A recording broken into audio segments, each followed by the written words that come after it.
Yes, sir. I can't. You ain't got no drink on you. Oh, we drunk too Yeah, much last night.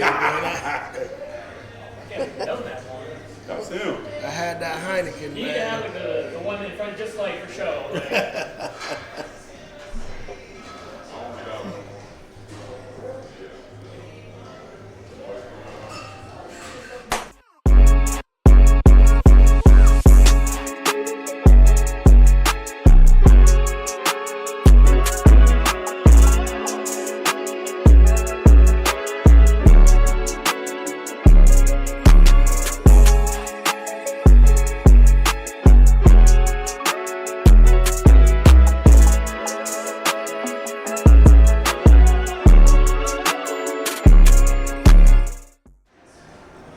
What's good, everybody? I'm your man Neal, host of Live from the Nickel. We are downtown at table 44. I got a great guest today. We're sponsored by Divine Printing and School Matters. You know, that's the people that make our sweatshirts and t-shirts. So y'all make sure y'all check them out. Let me know. Hit me up on Facebook. Hit me on YouTube. Yeah, I got your sweatshirts for y'all. Like I said, what's up, D? What's going on down there? What's going on, man? You know, good day. We woke up. Yeah. Just get it out there like that. Mr. Brown did his thing last night cooking and tried to kill me on the food game too hot. So let's not do the hot stuff anymore, bro. But them biscuits from Texas Roadhouse you got. I'ma try. That's all I can tell you, man. No. Hot food is good for I bit you. into the pepper like a Yeah, roast. tell them again, man. Hot food is good for you. Like the food is good. capsaicin, it fights Understand cancer. this. Like it's good for you. Like I told his wife, I bit into the pepper and I kept drinking water. I'm not You a made hot it worse person. for yourself. I had no milk in the house, so I kept drinking water like an idiot. I'm gonna ask you one question. Yes, sir. Did you throw it away? No. Okay. Oh no! I don't throw none of your food away, bro. I don't throw anybody's food away if they can. But you can cook, so I'm gonna take the time and eat it. I just had to realize that it was hot. and Right. I didn't have no milk but it was great, man. I appreciate it like always. We got Miss Amanda in the building over there. You know what I'm saying? She just not a beautiful face. She know her stuff. You see, she got the new color on. So, you know, doing a lot of research on my guest today, man. Like I said, he's such a great dude. I'm glad he took time out to come down there and come down here with us and chop it up with it. Because like I said, he the man. Y'all see him right here. You know what I'm saying? This just ridiculous archives of what he's done. You know what I'm saying? You know, true legend at, Bowser High School, did his thing, which is ripping it through the city. Left there, decided to go to Ohio State. Just went to Ohio State and just went nuts. Started off his freshman year, you know what I'm saying? Starting off, I think it was 5.9, I think. You got it. You know what I'm saying? But then when he got to I would say junior, senior year, I started seeing his stuff, scoring went up more. I was like, okay, 20-some points a game, 21.9. I said, okay. Then went to the NBA, won a championship. Yeah. I said, okay. Then he played overseas for a while. I did. I said, okay, then, you know what I'm saying? So this man, Toledo's favorite son, he the real deal. He is a legend, true legend in Toledo. I like everybody to say, you know what I'm saying? Dennis Hopson's in the building, y'all. That's a great thing. I Thank you for coming out. Thanks for having me, man. You know what I'm saying? True icon. Before we get into about Dennis Hopson, what he's doing with his life right now and everything, Nick, let me get that present for Mr. Dennis Hopson for coming on our show, man. Appreciate it. Thank you. Amanda, Mr. Thank you. Brown. I appreciate Nick. it. I appreciate it. Thank you. You are, man. I appreciate you coming on to the show, my man thank you. Nick. Yeah, thank you. Part of the I appreciate it. Yeah, Oh, thanks. no problem, man. We're proud. I appreciate that. The Toledo homegrown, that's what it is, man. So, what's going on, Mr. Hopson? I'm getting old, man. I'm trying to stay young, and that's what's going on. Right. I'll be 60 in a couple months. Wow. You don't even look like you're 60. Oh man, I appreciate it, but I'm just trying to stay young, and the only way you can do that is by staying active. So True, very I want true. to make sure I continue to stay active, and hopefully y'all won't be coming to pick me up somewhere off the ground. No doubt. So, I got a lot of questions. You know what I'm saying? So, like, honestly, for me, like I said, I watched a little bit of highlights from what you was doing. Like I said, you had a tremendous career in the NBA, but that's not who Dennis Hopson is. NBA is part of your life. But Amanda, Mr. Brown, y'all want to tap in? I'm gonna let y'all. If y'all got questions, let's get it. Like you said, I'm sorry, man. No, you go. Like you said, he got so many accomplishments, man. Yes. I mean, I just want to elaborate on two of them, man. Allegiance, street named after you. So that was a great look for the city, man. I appreciate it. Yes, I was a neighborhood kid too, growing up on Cyril's, maybe 7, 8 streets down. So, but yeah, I was a neighborhood kid too, and I just want to ask you, Ohio State, how was it for you to be the leading scorer? Let me say this. I think in order to accomplish those type of things, me being an all-time leading scorer since 1987, I have to give all the credit to my teammates. Oh, absolutely. And I'm going to say why. I'm going to tell you why. Because they allow me to be me. For sure. And what I mean by that is there was no jealousy. Right. There was no envy. They gave me the ball and set me up to where I was able to score. Absolutely. And again, I don't know too many guys that would be playing with a guy and allow him to do his things. Right. Do his thing, I'm sorry. With all the pressure that kids have from parents and people that they hang around, most people would say, man, don't give him the ball, shoot the ball. Don't pass him the ball. But if it wasn't for my teammates, they made you who yeah, you are. they put made you me in that who I was. position. They allowed you to be me. Yeah, and that's what it's all about. Yeah, and that's what it's all about. And again, I wouldn't trade them for the world because, again, now I made sure I made them look good as well. Now. Exactly. I don't want you guys to think that I was a selfish guy. Exactly. Even though I averaged 29 a game, I still was second in the team in assists. So I passed the basketball. But again, I can't give enough credit to those guys that I played with. Every time I look at your highlights, I think it was Soul to Soul. You remember that song, However You Want It? Yeah. Remind me of you. Nah. Dunking, How you want like it, you said, he had yeah. the assist game, you know, the rebound. However you want it, man. Every time I hear that song, I think of you. Well, you know why? Because Magic Johnson was an idol. Absolutely. And that's why I wore number 32. Okay. Because of Magic Johnson. Okay. I always wanted to be Magic Johnson, even though I was never Magic Johnson. I always wanted to be Magic Johnson. But he was a do-all guy. And, I just tried to play the game the right way to where if you needed me to pass it, I was going to pass it. If you needed me to rebound it, I was going to rebound it. If you needed me to score it, I could score it. Right. If you needed me to defend, I could defend the ball. So, again, it was just one of those things where Magic Johnson was an idol, so I wanted to be a do-all guy. Understandable, yes. That's kind of what I was going to ask. I was like, who inspired you growing up? Who inspired you and who did you watch? Because you inspired so many people.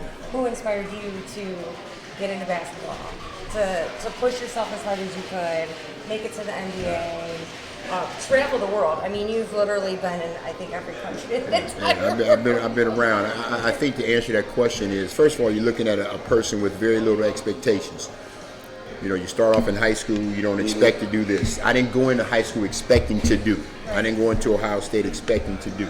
I didn't go into the pros expecting to do. You're looking at a guy that just kind of deferred and had to crawl before you walk. Yeah. And the people that inspired me was first my family. My mom and dad were married 70 years before my dad passed away in 21. Wow. So again, I would come home to mom and dad, and I'm the baby of 5. So of course they're going to treat me like I'm a baby. I'm spoiled. Absolutely, yeah. So I first and foremost have to start with them, and then I had great coaches. And when I say I was a man with no expectations, basketball wasn't a primary thing for me. If you asked me what I wanted to do, I wanted to be either a truck driver or a race car driver. And yeah, that's what I wanted totally to do. different. Right. Let me tell you guys something. I didn't start loving basketball until the end of my freshman year at Ohio State.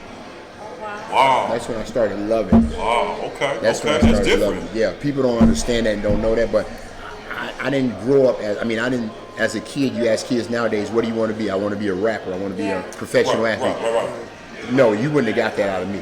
Okay, I was just a kid just running the streets in the right way, playing stickball, baseball, basketball, football, doing it all.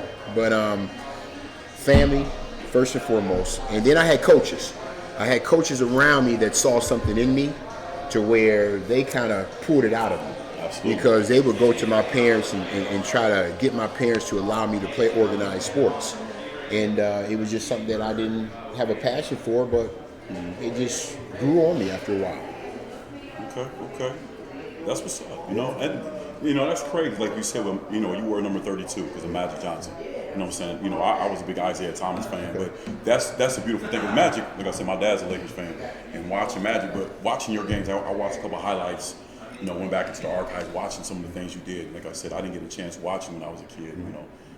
I was late bloomer on the basketball game, but at you the was end a baby. Let's just say you was a baby. Absolutely, yeah. And I'm an old man. That's what you're trying to say. But at the end of the day, you were smooth. I appreciate it. You were smooth with it. But like I said, when you got to the next level, you just really, your game just got polished more and more and more better. You know what I'm saying? That's a great thing. You know what I'm saying? But that's just crazy that you weren't like really into it like that. You started getting busy in the freshman year. I'm gonna tell you guys, if people don't know, I grew up with Jehovah's Witness. Okay, and they don't believe in sports. Okay. So when I tell you that they had to go to my parents and try to make them or try to beg them to allow me to play, because I wasn't gonna play. And people don't know that either. But at the end of the day, they were able to convince my parents to allow me to play, and I played it, and I think I was okay at it. I was able to get by, but when I really started understanding the definition of coaching, that's when things started to take off. Gotcha. And when you get to college, it's very, very important because now everybody you're playing against is just as good as you are. Right. So you have to have something that's going to separate you from everybody else that you're playing against. So let me ask you a question, Dennis. If you watch NBA now versus when you played, and here's the thing is, when you playing back in the day, you left the NBA and you took your talents overseas. From NBA to overseas, how was that? Changing over. The game is different now. You're overseas. The money's different. Everything's different. The calls, everything. How was it for you? The transition from the NBA to go overseas. It was a difference. Okay. Let me say that. It was a culture shock, and the reason I say that is because, like you said, rules are different. Absolutely. That's the big thing. All right. Absolutely. The ball's up on the rim. They're able to take the ball off the rim. The key is a little wider. Yes. Okay. So it's a little different. But here, playing over there, they are so fundamentally sound. And you guys have to understand that's why you see so many of them coming over here today, taking Americans' jobs, right. Because the way they play the game is beneficial to what owners and general managers want to see. And I think now, and we can go back to talking about when I played, but now guys are they're not fundamentally sound, and they're getting away from what makes you a basketball player, and that's fundamental. So that's why so many are coming over from overseas to play and taking Americans' jobs. Now, when I played, and they were always fundamentally sound back then as well. But the NBA was more of a half-court game, but you still had the physicality. Definitely. To where you had to be tough and rugged, and you had to be able to shoot the basketball. If you shot below 50%, when you played in the NBA back in the day, you were considered a bad shooter. Oh yeah.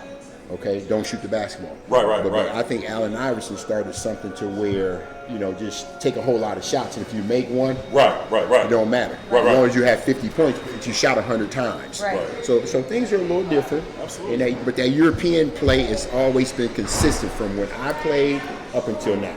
Okay. That's what's okay. Yes.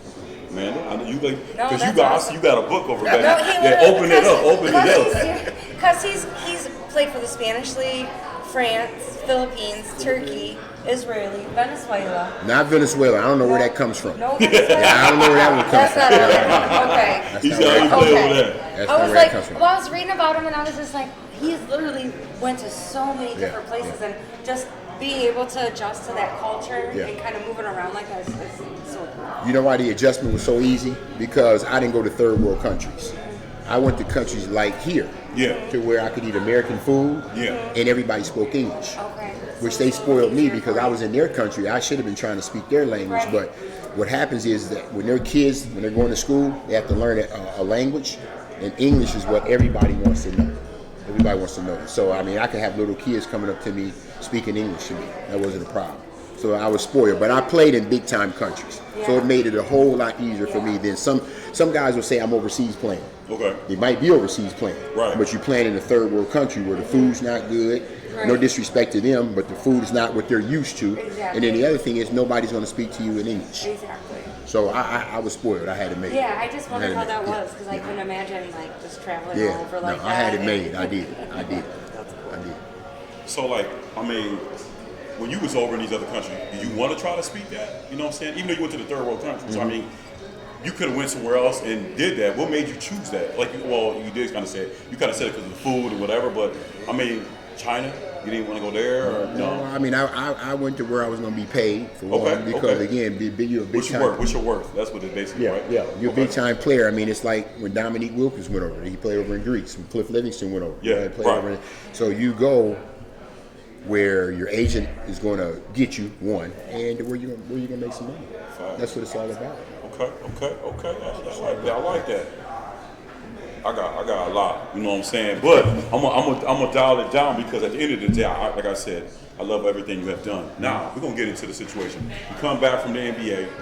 You come back from overseas. You did your thing, what you needed to do. You come back, you get into coaching. Okay. If I'm right, you went to Bedford first, right? Yep. Okay. Bedford. So you went. I did all that. You got a good thing at Bedford. I take that back. Let's back up a little bit. Okay. Let's get I it. started off with Rollie Massimino at Northfield University. I started off with Rollie Massimino from 2007, 2008. All right? Okay. I mean, when you talk about a real legend, Rollie was a legend. Okay. I mean, so I was used to being around Bill Raftery, Chuck Daly. Damn.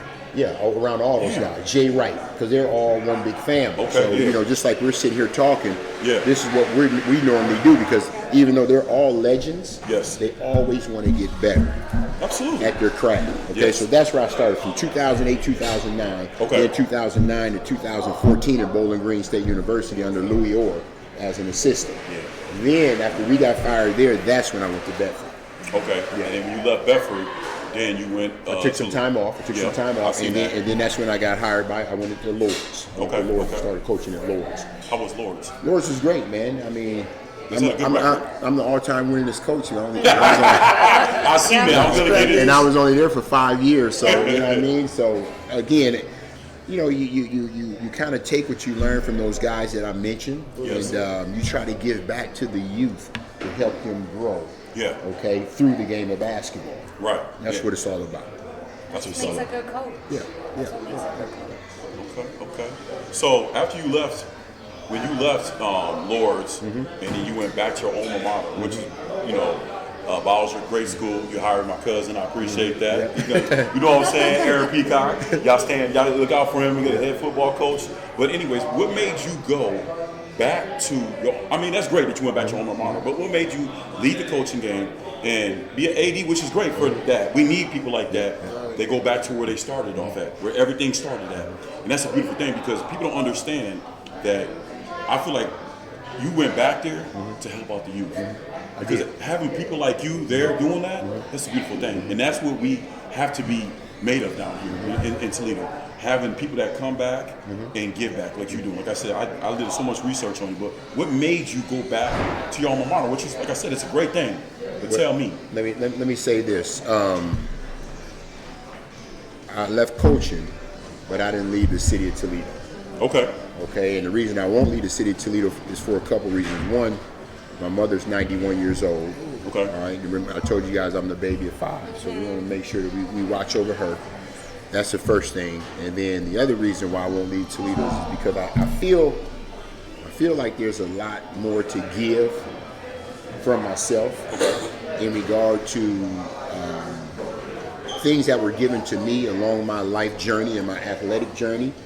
I feel like I can give more to the youth here in the city. So that's another reason why I'm going to be kind of selfish towards wanting to be here, because I want to make sure I take care of my community first before I move to Florida and start taking care of the Floridian community. Okay. You know what I mean? That's So the way to even do though it. I'm going to go back and forth, I am going to go to Florida now, but I'm going to go back and forth. All right? I'll be back and forth. Right. But again, I just feel an obligation to doing more here in the city. This of your Toledo. home. This is my home. Regardless of the situation, this is No all matter your what. home. It's And my I home. love that about Yeah, you. it's my home. Yeah, you know, they always say, take care of your home. Yeah, you have to. The home will take The care home, of you. yeah, and it has. So it's no reason why I would not want to give back in any way that I can. That's incredible. It's very full circle. Yeah. You know? That's what's up, man. That's So how you feel being back at the alma mater? How you feel? How's it feel? Like It's tough. the vibe, yeah. Well, let me say this, Neal. Here's Come on, break it to me. let me say this. When you're used to coaching, you know coaching. Yes. Well, I wasn't used to being an AD. And AD life doesn't come with any instructions. So you pull it out the box. You don't have any instructions in there. You know what I mean? So it's one of those things to where you kind of learning. I've had great people behind me. Some of the more experienced ADs on the TPS side, plus our head AD. Okay. So again, when I have questions, I'm able to reach out to them. But it's the difference is consistent. Absolutely. As soon as I take care of this, okay, there's another piece of paper waiting on you. You got to take care of that. Once that's taken care of, it's another piece of paper that you got to take care of. Okay, so it's consistent. So you're constantly doing things until, I'm not going to say until you get them done, because it seems like you never get them done. Yeah. Right. But it's always, you're always moving. You're always doing something. What I can take from everything that you did and your accomplishments, moving around like as much as you did, me and Don, we talked about it and stuff. I feel like you wanted a challenge, and that's good. Build your resume up, put more notches on your belt. That's what it's all about. But at the end of the day, we all want to be challenged.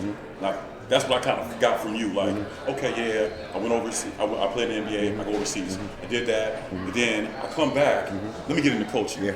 And then the coaching. Okay, I did that for a while, like you said. Winning as coach at Lord's. Congratulations on that. Then you got done with that. I need something else.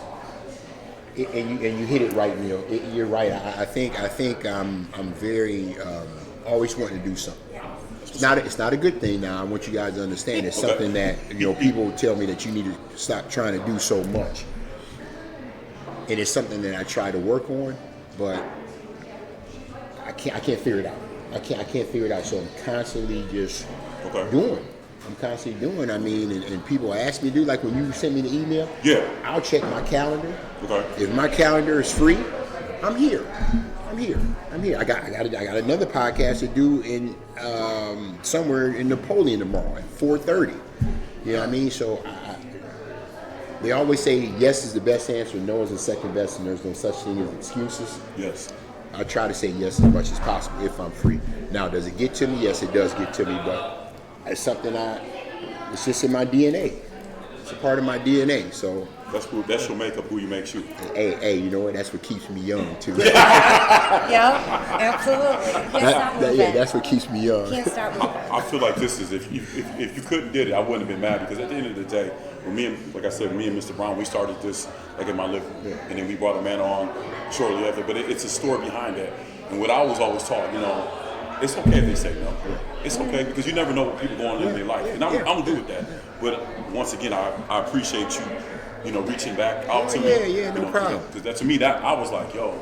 And Neal made sure I was coming. I want y'all to know he was sending me tapes. I told you I'm gonna be there. I'm gonna be there, man. I got you. No. Unless something happens, I'm gonna be there. I got him, right? Yeah. and once again, I apologize. No, you are. But at the end of the day, you work so hard, man. And I knew he was coming. I was like, I told him yes. I said, here, look at this. He's coming. You know what I'm saying? He started cracking. His wife started cracking. Excited. Yeah, no, it's okay. I'm just picking him. But no, I like that. Hey, that's good stuff. That's what it's all about. You know what I'm saying? Before we get into the topics, you guys got some more things to ask? Okay. You get in there. I'm gonna give a shout out to my mom. Her birthday was on the 20th. Happy birthday. Absolutely. She's 74, look good for her age. And shout out to my grandfather, which is her father. He's not with us anymore, but King Peacock, love that guy, true legend to me, made me the person I am. So I always want to get that out there for my family and stuff. But and shout out to my little cousin King Wilson Jr. He cracked the top 10 on ESPN last week on a dunk at Cardinal Stretch. Yeah, I saw that. Yeah, that's my little cousin. I'm proud of him, man. Yeah. Keep it up, King. I'm gonna bring him on here. Definitely gonna bring the young guy on there because I like what he's doing. His game developed so much better. It ain't on football. He's a dog on football. So keep it up, young man. I'm real proud of you, man. So we get into the college basketball. Me and Don, we've been watching. Like I said last year, we were touching base on women's college basketball, and I was just watching women's today. I love the women's basketball game. What is your intel on women's basketball? We know about the men's basketball. The game is transition, but the women's basketball right now is it's like crazy. What's your intel on that? We talked about it earlier. The whole fundamental the whole fundamental piece. Yes, yes. It's in women's basketball because they're not. You get athletes, but they're nobody's dunking on people, and Right, jumping right, out right. the gym and running super fast. Right. So it's one of those things to where you have to appreciate it. And I'm gonna tell you what I tell high school kids, boys. Hey, if you want to see fundamentally sound basketball, Right. watch the girls' side of the game. Right. And the reason I say that is because, again, they're not high flyers. They don't run fast. They're not doing all that. They can teach you a whole lot. But the game, women's basketball, I think it's on the rise, and I don't think it will ever crash. Right. Right. No, Because you got the Angel Reese, you got the Caitlin Clarks, you got all these Juju. What? Yeah. Yeah. They can play. Right. They can play the game of Girls can basketball. play. They can play. So at the end of the day, and they're exciting. They're yeah. exciting to watch. So kudos to the girls. Absolutely. But they're here to stay. They're here to Absolutely. stay. Like me and Dom, like I said, when we started last year, Angel Reese and Caitlin Clark took it to another level. Mm-hmm. They really put it like on the stage. They put a for- stamp yeah, on it. they They really did. did. Yeah. I mean, you had your Tarasis, you had Brittany Grant and all them, but I feel like last year it was so much hype. Me and Don were watching Angel Reese, double machine. She'll get you 20 and 12 if you want it. And you watch Caitlin Clark, she's like Yeah. the new Steph Curry, Yeah. step back game. So I'm a big fan of the women's. I was watching today, North Carolina State, Notre Dame. They went into 2 overtimes, and just watching these young ladies, like the game is.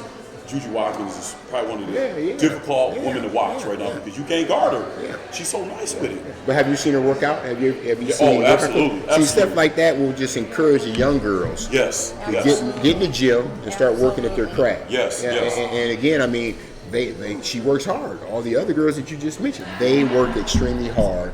So now it's kind of trending in that direction for the younger group to, hey, exhaust all your energies into trying to be the best player that you can be. Absolutely. And that's why I said, like right now with the women's game, it's and then I like that, got the little 3-on-3 going on now. But I like that the women are actually getting their props like they're supposed to right now. Because the game, it took so long to get where it needed to get to. But now it's right there. It's there.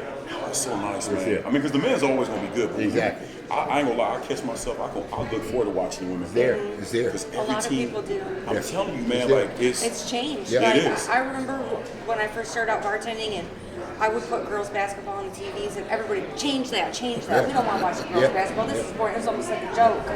And now everybody's asking me to put it on. it's the great TVs, basketball. It's It's great completely basketball. transitioning now. Everybody wants to see them and wants to see what these girls It's great do. basketball. They've Great worked so basketball. hard and they deserve it. And I Yeah. think you're right. I don't think it's going to ever trend It's back not. down. It's not I think going it's gonna anywhere. stay on the Yeah, rise. it's going to stay on the top. Okay. So like I said, man, I love it. I mean, I watch NBA, but NBA to me got watered down. It did. It's changed. It a is. whole It lot. is. You know what I'm saying? Like it's too much crying. More importantly, like, I come from an era watching like the Pistons, the Bad Yeah, Boys. yeah. When you watch Isaiah and them, I'm a Sixers fan, but when you watch that back in the day, you got your head knocked Yeah, off. when that's you right. go That's home. right, man. They That's get, right. and understand that with time, things are going to change. Music's going to change. Clothes going to change. I get it. But these guys, to me, you getting paid to do something you like doing. And so when I see you cry over something, it kind of kills me, man. Just like I'm like, I don't even gonna watch it until the playoffs. Yeah. So that's good. Then I'm like, you know what I'm saying? I like to hear that. But Dennis Hopson is a Pittsburgh Steelers fan, so all my Pittsburgh Steelers fans out there, I'm sure y'all happy about that. But my question to you is, and Mr. Brown gonna get into that too. What do you think about? Y'all got 2 quarterbacks, two brother quarterbacks. What y'all gonna do with them? I mean, who they gonna keep? That's The a good draft is question. coming up because Mike Tomlin, I like him. I think y'all need to get a deep threat again. Thank you, sir. I appreciate it, Bob. Bob, the man that owns this establishment or manager of the establishment. But what do you think? If you was the manager, or excuse me, if you was the GM of the Steelers, which quarterback would you keep? You got Russell Wilson, been in the league a long time, but he's getting up in age, or Justin Fields, upcoming star. He did his thing at Chicago. I You feel just like- didn't have enough. and I feel like they gave up to him. We only had one receiver, Yeah. DJ Moore, and they didn't give him time to put nothing around him. But now Chicago goes another way. So if you're the GM, you run the Steelers, which quarterback you gonna keep?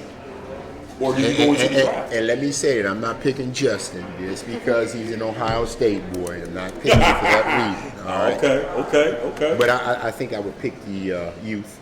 I think I would pick youth. Okay. And I would give him an opportunity to establish himself. Absolutely, All absolutely. right, I think now when you talk about professional sports, the biggest problem with professional sports is they don't give you enough time. No, they don't. They don't. Now I know, granted, I mean you're professional for a reason, okay, but I don't think that they give you enough time to develop. establish and develop Absolutely, man. Absolutely. who you can become. You know Yes. what I mean? So my thing is, I would keep Justin, Okay. right, and I probably would find another young backup that's okay with watching Justin, okay, because I just don't think that you can build any type of culture when you're constantly running people in and out. No, you can't. You can't do Absolutely. it. Can't do it. You can't do it. You just can't. And I don't care if you are a professional. Yeah, I don't care if you are a pro. You cannot build any type of chemistry, Yep. culture, running people in and out like a revolving door. Can't do it. Absolutely. I would fully agree on that because here's the thing with the NFL. You bring these young guys come in. They're in a system where they're winning in college. When you get to the next level, the game's faster. Everything. Everything's so fast. So now you gotta, and when you go to like Bryce, was it Bryce from Carolina? He goes to Carolina, and he got Andy Dahl behind him. But the thing about it is, you throw this young man in, he has no weapons. Throw him to the wolves. Right. Yeah. So what do you do? The He's same doing. thing. That's What what do you he's expect them to do? That's So what what he happens to needs the to growth of letting these kids sit back and develop behind the veteran? Yeah. And that's what we got to get back into. You need to have some like Aaron Rodgers. He should go. I think he should go somewhere to mentor the young people. You know what I'm saying? The game is different. It's now. different. It's You know what I'm saying? different. Especially when he had a what, Achilles towards Yeah, Achilles. Achilles, yeah. So you need to sit down. So we take Justin. Yeah. So I would take Justin. Okay. And again, I'm just going with you. And then I would probably, depending on what we had draft-wise, I would probably, if we drafted another quarterback. So again, somebody that's patient. You just said it. Yeah. Somebody that Justin can teach. Absolutely. The kid, whoever it is, can learn from. Absolutely. It's that's how you get better. That's how you get better. You know what I'm saying? That's right. That's right. Mr. Brown, what's up, man? I know we had a rough night last night, but Hey, Dennis, he hit it on the head. I mean, like you said, I'll take youth too. And like you said, Russell Wilson, man, his days is over with now. So yeah, it's time to he move on. ain't the Russell Wilson of old, man. Doing all that running around, he getting sacked too much, and throwing too many interceptions. So go with the youth, man, and build around Justin Fields. That's what they should have did in Chicago. Yeah. There you go. Because he has the talent. Yep. Yeah. Yeah, He has no the doubt. talent. And right now with Coach Tomlin, he got the coach. So go ahead and run with that. Right. I really feel like, with Justin, they ran him out of Chicago, but the same quarterback that they drafted Yeah, is it's the the same same as him. We talked about it in the summertime last year. You went and got the same quarterback, but with Justin, he was doing things without what you look at Caleb, he got Yeah, all Caleb those weapons. yeah. So that's what I think the NFL needs to get better at that. You know what I'm But saying? I'm gonna tell you what I see too in professional sports. All the general managers, they kind of they're copycats. Yes. Nobody has their own mind. Yes. Yeah, okay. If Dallas is getting rid of people or whoever, everybody wants to be alike. Yeah. Yeah. Okay, it's just like Pittsburgh with Tomlin. How long has he been there? Forever. How many head coaches have they had? Shit, I would Just say a about couple. three. Just a About couple, three, right? He had three. Yeah, three. Just a couple. Yeah, right. Yeah. No, they're I like that. Front office good. I like They that don't like to strategy. My dad is a big fan. The I like front that office strategy. is immaculate. Yeah, I like that strategy. But at the end of the day, I understand that they're professional athletes. But like you said earlier, Neal, you're still a young boy coming into a man's league. Absolutely. So Absolutely. for you to think that you're transitioning from whatever college you comes from and you're able to be a superstar professional, Yeah. it's tough. It's Yeah. tough. So give them time. Give them time. Absolutely. Can I Absolutely. say one more thing? I mean, not jumping off the subject, but going back to the NBA. I'm glad that Cleveland didn't do what everybody was telling them to do about getting rid of Spider and Darius Garland. Yeah. Saying they couldn't play together. And you see now what they they're balling doing? out. Yeah. You see what they're doing? They balling out. All that youth and All that youth, athleticism. Mobley, Yeah. they Allen, They they took time, balling you're out. right. And see, he a big Cleveland fan, Yeah, but they he got to balling see out. a lot of things with that. But you're right, Don, because they did like they did like the Lions. They went through their trials and Yeah, tribulations, right. but when they got it right, Right. after LeBron, Yeah. and I like that back row. Garland and Spider, that's a Yeah. hell of a combination. Yeah, they got a bitch, man. Yeah. Man, They they go 10 deep. They loaded. They 11 loaded. deep, man. Man, it's just crazy. So we got a new segment on here, you guys. It's called the nickel moment. So I'm gonna ask Mr. Dennis Hopson, what was a nickel moment in his life? So a nigga moment is basically, what was the changing point in your life? It could be you leaving coaching or, and then going to 80. What was the changing moment in your life? Is when I was done playing as a professional, Okay. trying to figure out what it is you want to do. Now, Yeah. now let me say this. Here's the thing, man. This is what we do. Right? We've been professionals for a long time. Right. And what do we want to do? Now we want to be these big giant businessmen. Right? When the majority of us, we don't have any knowledge in that kind of thing. Right. But we all want to be real estate gurus and Open a bar. hey, you Why know do what? we think that? Why do we do? Not me, but why do? Go ahead. I'm sorry. I didn't mean to cut you off. Go ahead. Because again, I think sometimes when you're a professional athlete, you just feel like you can do anything one. And then the other thing is you're untouchable. Nothing bad can happen to you. Right. That is true. Okay. That's true. But we fail to realize that we're just human beings, just like everybody else. Yeah. You know what I mean? Yes. So if you do something wrong, you're gonna suffer just like anybody else that does something wrong. You know what I mean? So at the end of the day, I think the biggest changing point was, and me and Antoine Jobert, we talk about this. Well, we've talked about this before. Michigan. Yep, that's my boy. Actually, I just talked to him 2 days ago. We just got through talking about this.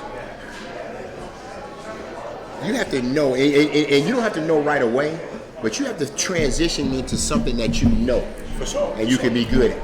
Yeah. So now you look at somebody like a Jim Jackson. I'm gonna use Jim. Okay. You ever heard Jim on the mic? Commentate games? Jim Jackson from Very Toledo? good. He's very good. You know, he's excellent. He's a man. He He's a is man. the man. When you get on there, he's so professional. He's about it. professional. He got the look. Yeah, he can speak in his mic. You can't knock him, man. He's nice with it. But that was easy for him. I'm not gonna say easy for him to learn, but he knows basketball. So Yes. just stay in that field. Right.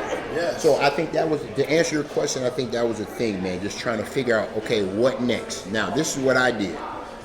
When we lost to Georgetown my senior year, I quit going to school. All right, I stopped going to school. Okay. So after my professional career, I went back to Ohio State at the age of 40, and I graduated at 41. I had a year and 2 quarters to go, and that's what I did. Okay. That's what I did, okay? Okay. You know, you dibble and you dabble in little things and it don't work. Okay, I can do this, I can afford to lose this kind of money. But you can't keep affording to lose money, so you better figure out what it is Right. that, you Better can, get it that, together. that you can make it and be sustainable. You know what I mean? So at the end of the day, man, I think to answer your question, that's what it was. Not knowing what you want to do when your career's over. I think that's hard for anybody. When you work at a 9, and not to say me working or Don, I'll use Don as a reference. He been at Chrysler, he got a time put behind the wheel. When that time comes out, I think that goes for any normal person. When you've been doing something every day of your life, and when it's time for you to move on from that, you've been programmed. That's right. That's all you know. That's all you so know, when that's all you know, that is a hard thing to transition into. And so I mean, yeah. That's the thing. Okay, That's the okay. thing. I like that. I like that. So, hey, that's what's up. I mean, he killing it on everything.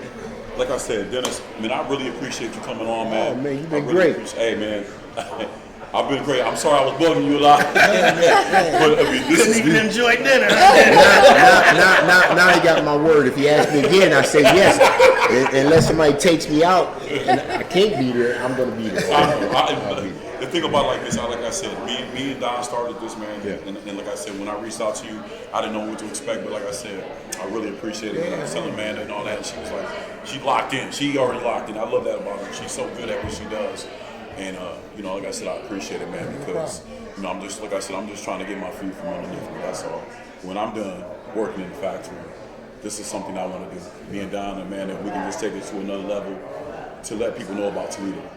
People outside that watch it, we get business like any other city. Yeah, it's a beautiful thing downtown here. Great bars, great restaurants, great food, great people. So, like I said, I appreciate you coming on. Yeah, man, I appreciate you guys having me, and I wish you all nothing but the best Thank you, sir. as you guys journey through this thing called podcast. Yeah, this is the new way of life. Right. Like I said, y'all, you know what I'm saying? We was here with Mr. Dennis Hopson today. Like I say, I appreciate having him on there. Y'all check us out next week at 5 o'clock. We're going to be at JD's for our 1-year anniversary / my birthday. So we're going to get busy, have a couple drinks, relax, let our head down. Y'all live right, do right. Y'all going to be all right. That's right. Thank you.